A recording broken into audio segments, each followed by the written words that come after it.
नमस्ते दोस्तों, मेरा नाम संदीप है और आज मैं आपको एक ऐसा अनुभव सुनाने जा रहा हूँ जिसे सुनकर आपकी रूह कांप उठेगी। ये कहानी सच्ची है और इसे मेरे दादाजी ने मुझे बताया था। कहानी को पूरा जरूर सुनिएगा। तो चलिए कहानी शुरू करते हैं। ये बात उन दिनों की है जब मेरे दादाजी अपने युवा दिनों में थे। वो एक बार किसी काम से एक छोटे गांव से जा रहे थे जो घने जंगलों के बीच बसा हुआ था। गांव का नाम था कालापुर और ये गांव अपने अजीबोगरीब किस्सों और रहस्यमयी घटनाओं के लिए मशहूर था। लोग कहते थे कि उस गांव के पास एक बाजार लगता था, लेकिन वो बाजार कुछ अलग ही था। इस बाजार के बारे में बहुत कम लोग जानते थे और जो जानते थे वो वहां जाने की हिम्मत नहीं करते थे। मेरे दादाजी का गांव से वापस आने का रास्ता एक ऐसे समय पर पड़ा जब सूरज डूब चुका था और रात का अंधेरा चारों ओर फैल चुका था। घने जंगलों के बीच से गुजरते हुए उन्हें अचानक से किसी की आवाज़ सुनाई दी। ये आवाज़ उन्हें उस दिशा की ओर खींचने लगी। उन्होंने देखा कि आगे एक छोटा सा रास्ता है जो जंगल के और अंदर जा रहा था। उस रास्ते के अंत में हल्की रोशनी दिख रही थी। उत्सुकता में उन्होंने उस रास्ते पर चलना शुरू कर दिया। जैसे जैसे वो आगे बढ़ते गए, हवा और भी ठंडी होती गई और चारों ओर सन्नाटा छा गया। सिर्फ उनके कदमों की आवाज़ और पेड़ों के बीच से निकलने वाली सरसराहट सुनाई दे रही थी। आखिरकार वो उस जगह पहुंचे जहां से वो हल्की रोशनी आ रही थी।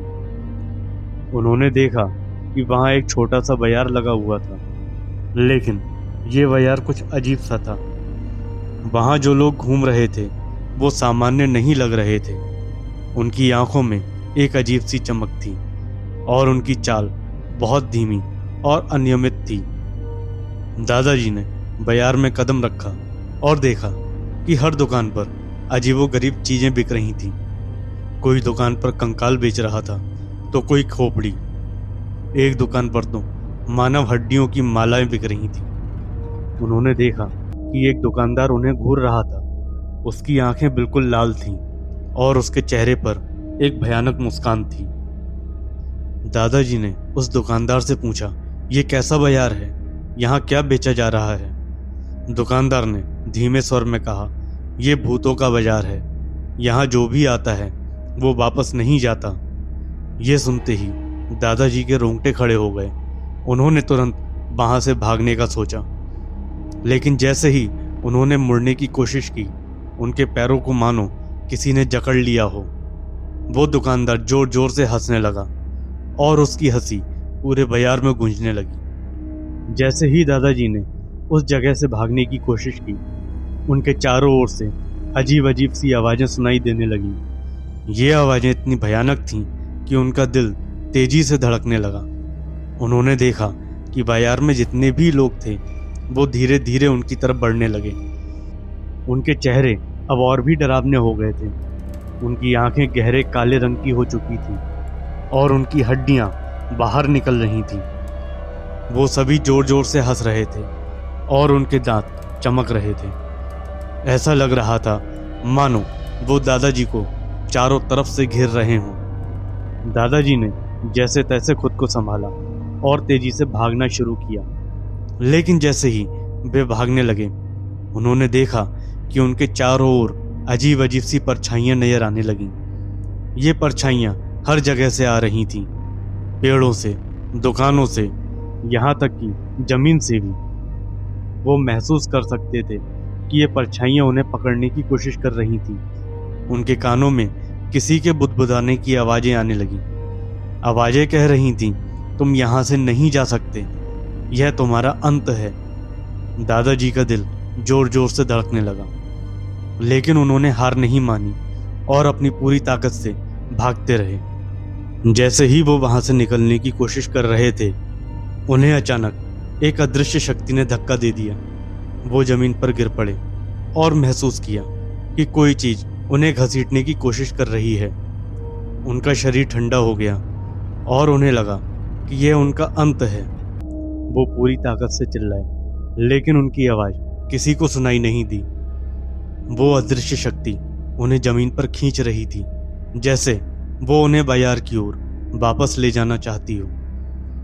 दादाजी ने आखिरी बार पूरी ताकत लगाई और उस शक्ति से छूटने की कोशिश की। अंततः उन्होंने किसी तरह खुद को उस शक्ति से मुक्त किया और जल्दी से उठकर फिर से भागने लगे। भागते भागते दादाजी ने देखा कि एक पुराना टूटा हुआ दरवाजा उनके सामने है। वो समझ नहीं पा रहे थे कि ये दरवाजा कहाँ से आया, लेकिन उन्हें लगा कि शायद यह उनके बचने का रास्ता हो सकता है। जैसे ही उन्होंने उस दरवाजे को खोला, अंदर का दृश्य देखकर उनकी आंखें फटी की फटी रह गईं। दरवाजे के पीछे एक विशाल कब्रिस्तान था, जिसमें अनगिनत कब्रें थीं। उन कब्रों से सफ़ेद धुआं निकल रहा था और उसमें से अजीब अजीब सी आकृतियां उभर रही थीं। दादाजी ने डर के मारे दरवाज़ा तुरंत बंद कर दिया और वहां से उल्टा भागने लगे। अब उनके पास और कोई रास्ता नहीं था, वो बस भागे जा रहे थे। जैसे ही वो भागते भागते थक गए, उन्होंने देखा कि एक बूढ़ा आदमी एक पेड़ के नीचे बैठा हुआ है। वो आदमी उन्हें देखकर मुस्कुराया और इशारा किया कि वो उनके पास आए। दादाजी के पास और कोई चारा नहीं था, इसलिए उन्होंने उस बूढ़े आदमी की बात मानी और उसके पास गए। वो बूढ़ा आदमी कुछ बुदबुदाने लगा और उसके बाद उसने दादाजी के सर पर अपना हाथ रखा। अचानक सारी आवाज़ें बंद हो गईं, परछाइयाँ गायब हो गईं और दादाजी ने खुद को बाजार से बाहर पाया। बूढ़े आदमी ने उन्हें कहा, यह जगह तुम्हारे लिए नहीं है, अब लौट जाओ और यहाँ कभी वापस मत आना। दादाजी ने उस बूढ़े आदमी को धन्यवाद किया और वहाँ से भागते हुए वापस गांव की ओर चले गए। दादाजी ने उस घटना के बाद कभी भी उस गांव या उस बाजार के बारे में किसी से बात नहीं की, लेकिन जब उन्होंने ये कहानी मुझे सुनाई तो उनके चेहरे पर अभी भी डर साफ झलक रहा था। उन्होंने मुझसे कहा कि वह बाजार आज भी उस जंगल के बीच में मौजूद है, लेकिन वहाँ कोई नहीं जाता। दोस्तों, ये थी मेरे दादाजी की भूतिया बाजार की कहानी। अगर आपको ये कहानी पसंद आई हो तो इस वीडियो को लाइक और शेयर करें और हमारे चैनल को सब्सक्राइब करना ना भूलें। अगली कहानी में मिलते हैं, तब तक सुरक्षित रहें और कभी भी ऐसी जगहों पर जाने से पहले सावधानी बरतें। धन्यवाद।